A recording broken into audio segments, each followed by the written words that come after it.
আমরা এখন চলে এসেছি শেওড়াফুলির ঘাট। তোমরা সবাই দেখো কত দোকান বসে গেছে, বারের রবিবার আজকে।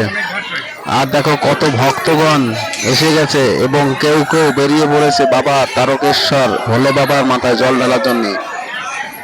একবার দেখে নাও কত দর্শনার্থী, কত ভোলে বাবার ভক্ত সব এসে গেছে শেওড়াফুলি ঘাটে। কত দোকান বসেছে, তোমরা দেখতে থাকো।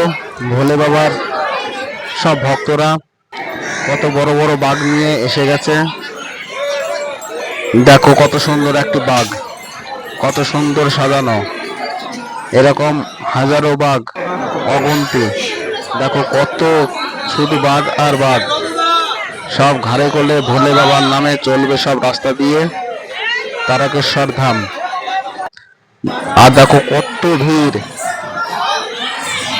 প্রচুর ভিড়, প্রচুর ভিড়। ভিড় দেখে মাথা খারাপ হওয়ার মতো। নিমাই তীর্থঘাট, আমরা এসে পৌঁছালাম নিমাই তীর্থঘাটে।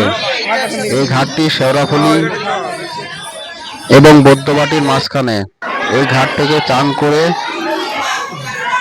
জগন্নাথ, সুভদ্রা এবং বলরামের দর্শন করে, এবং আরো একজন আছে,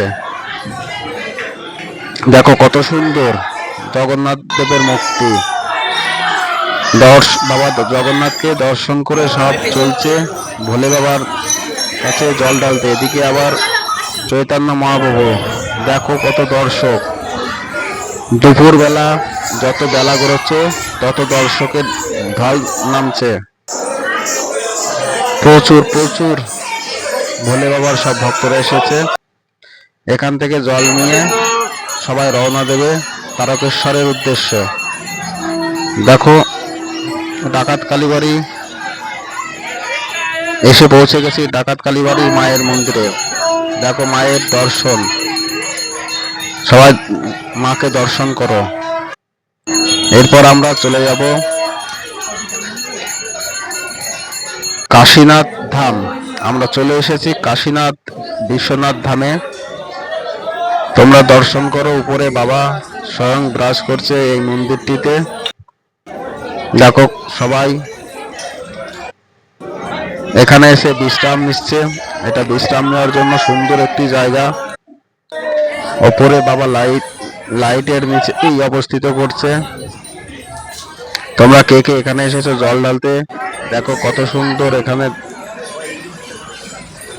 সবাই দর্শন করো আর ওং নমঃ শিবায় বলো, অবশ্যই সবার মনের আশা পূর্ণ হবে।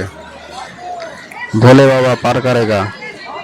কে কে বাঘ নিয়ে তারকেশ্বর এসেছো অবশ্যই কমেন্ট করে জানাও। এরকম পরবর্তী ভিডিও